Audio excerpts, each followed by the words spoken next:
ಹೊನ್ನಾವರ ಪಟ್ಟಣದ ಚಂದ್ರಾಣಿ ಸಮೀಪದ ಅರಣ್ಯ ಇಲಾಖೆಯ ಜಾಗದಲ್ಲಿ ಬೆಂಕಿ ತಗುಲಿ ಗಿಡಗಳು ಹಾಗೂ ಒಣಹುಲ್ಲು ಸುಟ್ಟು ಕರಕಲಾದ ಘಟನೆ ಸಂಭವಿಸಿದೆ.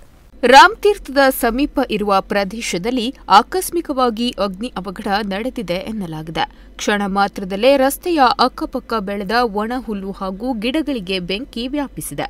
ದಿಢೀರ್ ಬೆಂಕಿಯು ವ್ಯಾಪಿಸಿರುವುದರಿಂದ ಸ್ಥಳೀಯ ನಿವಾಸಿಗಳು, ರಸ್ತೆಯಲ್ಲಿ ಸಂಚರಿಸುವ ವಾಹನ ಸವಾರರು, ಪ್ರಯಾಣಿಕರು ಕಂಗಾಲಾದರು.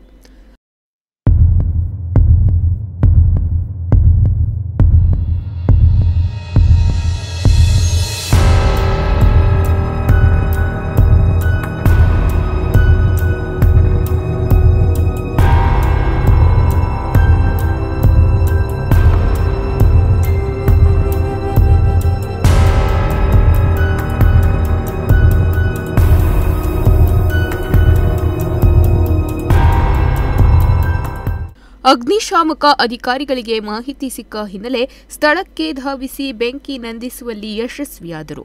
ವಿದ್ಯುತ್ ಶಾರ್ಟ್ ಸರ್ಕ್ಯೂಟ್ ಅಥವಾ ಕಿಡಿಗೇಡಿಗಳ ಕೃತ್ಯದಿಂದ ಅಗ್ನಿ ಅವಘಡ ನಡೆದಿರಬಹುದೆನ್ನಲಾಗಿದೆ.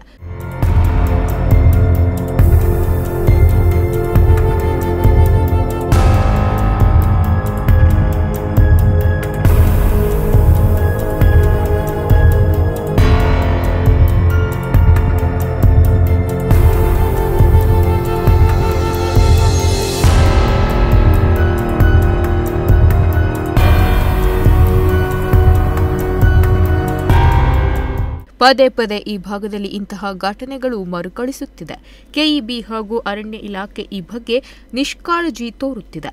ಇದರಿಂದಲೇ ಇಂತಹ ಅನಾಹುತ ಮರುಕಳಿಸುತ್ತಿದೆ ಎಂದು ಕರುನಾಡ ವಿಜಯ ಸೇನೆಯ ಜಿಲ್ಲಾಧ್ಯಕ್ಷ ವಿನಾಯಕ್ ಆಚಾರಿ ಆಕ್ರೋಶ ವ್ಯಕ್ತಪಡಿಸಿದ್ದಾರೆ.